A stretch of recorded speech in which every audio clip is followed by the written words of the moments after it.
battery charger said this was full, and that's on charge all night. Standing water 13.6. So to expected a full battery.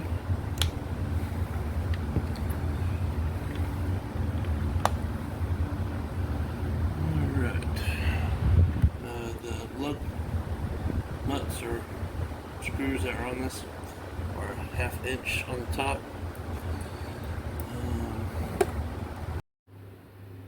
Alright, the only thing I could think of doing is plugging this battery into my Blue Eddy through the solar connector. It's about 11:30 right now. Just turned 11:30. Plug this in.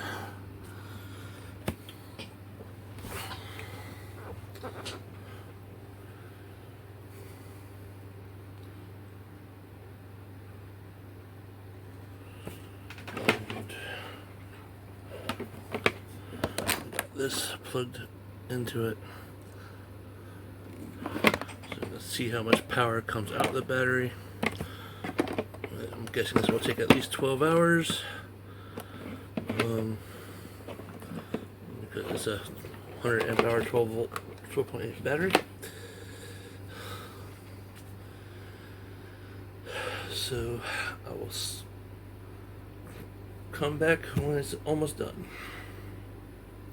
And of course this power station will shut off as it stops charging as it needs to, but with this input and the load I have on it, it really shouldn't keep up quite, so it may just stay steady charging.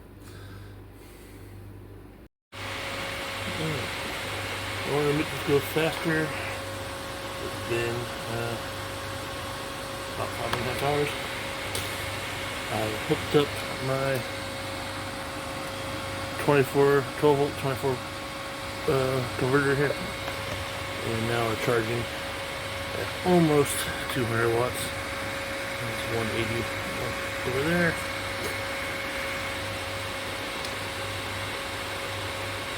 can see it's pulling 16 amps out the battery, and we use 43.8 amp hours so far, or 577 watt hours.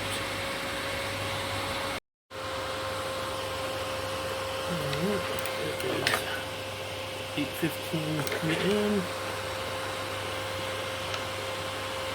We've almost got 1280 watt hours so far.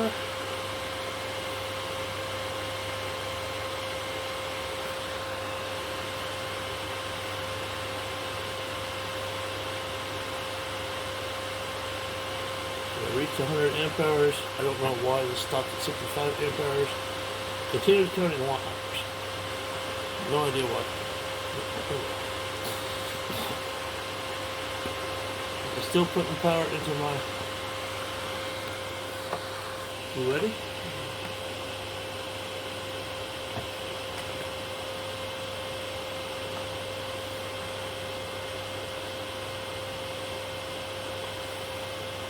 And when I was at 12 volts, I got down to about 58%. So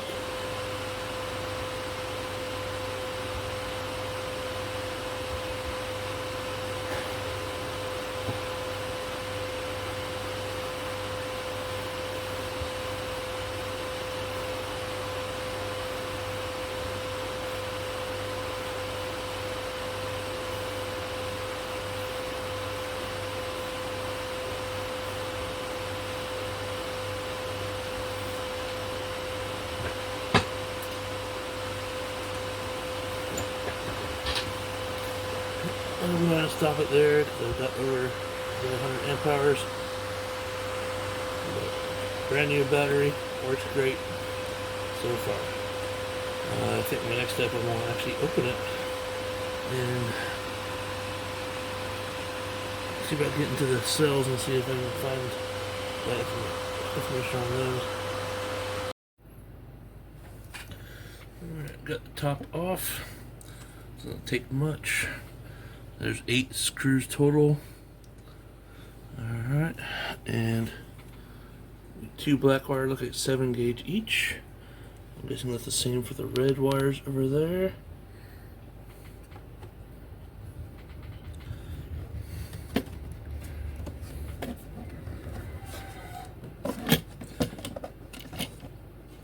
positive and negative are nice and tight.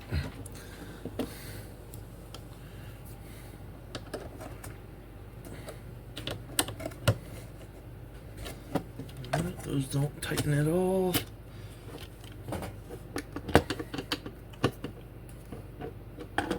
All the screws are nice and tight.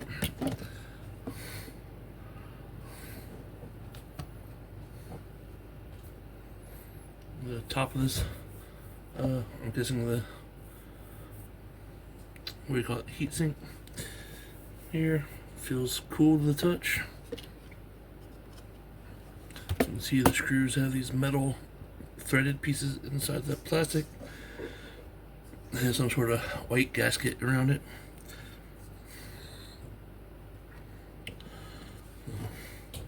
These are silicone wires.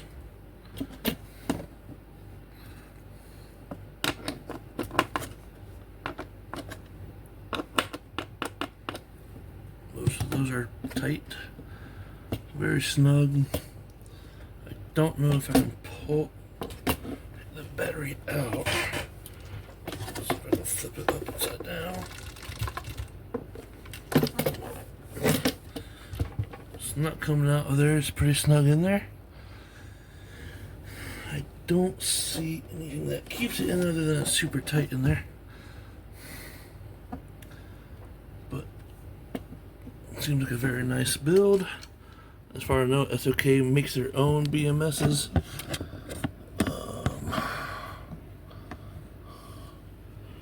I don't see any numbers on it. It's probably underneath this plate here.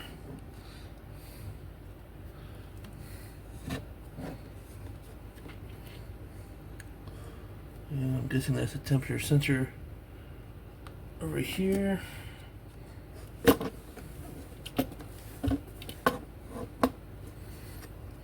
would make sense. The wire comes down here. Comes down here. That was my. Let's see. No. Okay, so sensor here comes down, does like a quick 180 and goes back this way.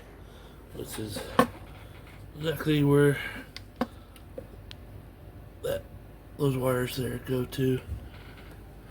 As far as I can tell, they go up underneath the board and come out right over there.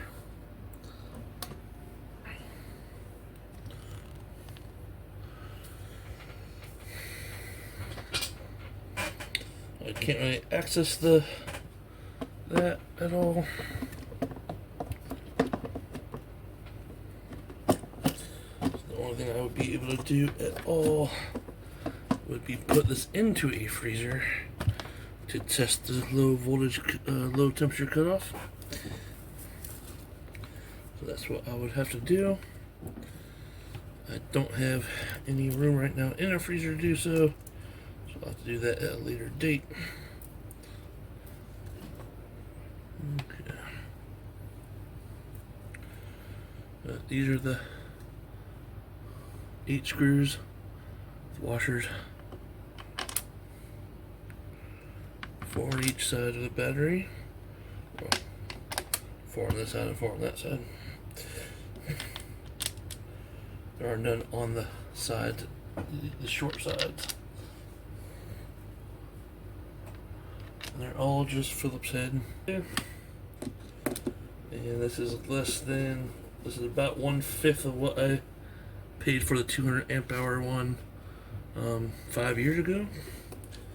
That one is now about half price as it used to be. It's about $590 to $690, somewhere around there, according to their website.